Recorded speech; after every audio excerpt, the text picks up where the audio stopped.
Teka lang po, liwanagin nyo nga, ano bang kaibahan nung GAA, General Appropriations Act, at saka ng GAB, General Appropriations Bill? Ano ba yung GAA as in GAA, at saka yung GAB? Hindi, nagsimula yung GAB dun sa NEP. Expenditure Program. Yung National Expenditure Program, ito yung proposal ng Executive Department. Ito yung sinasabit sa inyo. Oo, kasi siya yung coordinator, yan nga yung sinasabi natin. Okay. So lahat ng sangay, ibibigay sa Executive Department. Nilalagom niya yun. Pati Supreme Court, magano. Pati yung Congress, ilalagom ngayon. Yun ang NEP. Pagkatapos ng kanyang, yung kanyang privilege, yung SONA, mga ilang araw mula State pagkatapos ng Address. SONA, official niyang isasubmit yun. Yun ang basis ng deliberation. Okay. So pag nag-deliberate ngayon ang Congress, both houses, yung NEP na yon, siyempre nasa kanilang pagtaya kung ito, dito, yan. Yun na ito na yung General Appropriations Bill. Magiging bill siya. Yun yung GAB, GAB. Deliberation ngayon yan. Kasi mag-ano kami na sarili naming version eh. Imbes na NEP, General Appropriations Bill na. Ito yung subject matter ng plenary debates. Di ba nung ako'y nagpasya na magtatanong ako. Yung unang araw. Na hindi na kayo pinayag yung ano. Isip-isipin mo naman. General principles lang ang subject matter nung araw na yon. Kasi gusto kong mag-take advantage. Nandun yung ating economic cluster, nandun yung ating NEDA-GEN, nandun ang ating Department of Finance, nandun ang ating DBM, Department of Budget and Management, nandun din ang Central Bank. Para lang malaman ko, yung mga estimate na sinabi nila na yung kahirapan kanya pagdating ng ganito 2028 ay one digit na lang. Gusto kong malaman paano mapupunta sa one digit sapagkat napakarami kong tinitingnang issue na magiging alanganin para makamit mo yon. So gusto kong makasiguro. At pagkatapos, yung isa pang target nila na ang ating bansa by the end of BBM's administration, ma-classify na tayong high middle income country. Ang karamihan na sa mga bansa ng ASEAN gumraduate na doon. Kasi ngayon middle income tayo eh. Low middle income tayo. Hindi high. Nagpalista ako ngayon na gusto ko pong magtanong ng ilang bagay para maklarify po yung mga bagay-bagay na iniisip ko.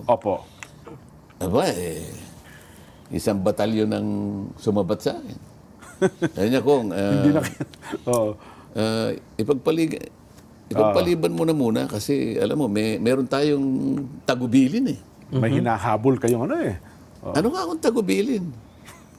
Hindi pa ako... Ang dami namang nangyari na sa maraming pagkakataon, nakakapagtanong naman ako, di ba? Bakit tayo niyo kung pagtanungin ngayon? Makipag-usap ka muna kanya kay majority leader. Nasaan ka ako yung tuntunin na bago ako magtanong palistahan lang naman eh. Yun na nga po. Yun na nga, may bilin. Saan ka nakakita ng tuntunin na yan? Isip-isipin mo, 6.3 trillion pesos, hindi ka man lang makapagtanong, general principles lang dyan. Wala pang ahensya eh. Wala pang opisinang involved. General principles. Yun. Kaya, sana ko pwedeng magtanong, sabi ko, sa Office of the Vice President. Welcome na welcome kapag tatanungin mo Office of the Vice President. Pero yung kabuuan ng budget, hindi pwede. Hindi pwede. Bilin. Ayun. So doon po, National Expenditure Program. Pinalakay yun na, nandun tayo sa GAB. So yung General Appropriations Bill, panukalang batas ito, yun na po yung tatalakayin sa plenaryo. Natalakay na. Ngayon, ito yung nangyari nga, dinatalakay na. Dinalakay din ng Senate. Meron ngayon conflicting version yung GAB. So GAB ng Senate, tsaka GAB ng Kamara. Isang GAB, pero meron silang isang GAB. Kailangan nating reconcile. So magkakaroon ng BICAM. Ito yung BICAM. Bicameral Conference. Na sinasabi ko sa inyo, ito yung dapat tingnan ng Korte Suprema. Sana isang araw, merong isang kababayan natin na pumunta sa Korte Suprema, questionin niya yung BICAM. Wala ito sa saligang batas. Dito nang gagaling itong mga hiwaga na ito. Oho. Kasi maraming pinag-usapan sa plenaryo ko nung GAB na pumapasok pagdating doon sa BICAM eh. Pagka pinirmahan ngayon yung conference report, Opo.